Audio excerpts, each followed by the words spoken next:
কালকে রাত্রি 11:30টার সময় রোহিঙ্গা অনুপ্রবেশকারী বাংলাদেশের মুসলমানদের নিয়ে জয়নগরের এমএলএ বিশ্বনাথ দাস তার শালা উইন বিশ্বাস খানাকুলে পতাকা নিয়ে হাঁটছে। অবিলম্বে এই বিএলওদের কাছে কারণ জানতে চেয়ে যদি তারা স্বেচ্ছায় করে থাকে তাহলে এফআইআর হওয়া উচিত, আর তাদের যদি চাপ দিয়ে কেউ করিয়ে থাকে, যারা চাপ দিয়েছে তাদের বিরুদ্ধে এফআইআর হওয়া উচিত। আগামীকাল ইলেকশন কমিশনের সিনিয়র অফিসার জ্ঞানেশ ভারতী সহ অনেকেই বাংলায় আসছে।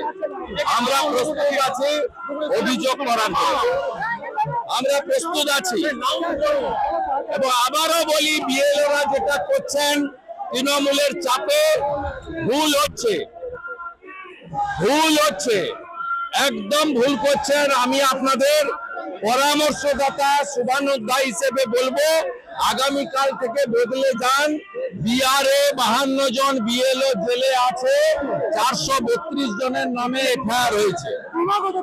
আপনি যদি চাপে করেন, কে চাপ দিয়েছে তার বিরুদ্ধে এফআইআর করুন।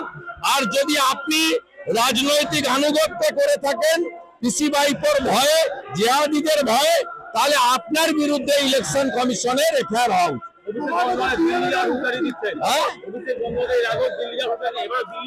ওর কথার কোনো মূল্য আছে? এই লোকটাকে বলেছিল যে একে আমি হারাবো, ইনি ওকে 19 সালে হারিয়ে দিয়েছিল। 19-এর কথা মনে করুন। সৌমিত্র খানকে বলেছিল একটা বুথে জিতবে না।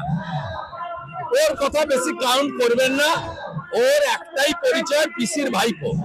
ওর পাশ থেকে পুলিশ সরে গেলে আর ওর পিসি প্রাক্তন হয়ে গেলে ওর দিকে কোনো কেউ তাকাবে না।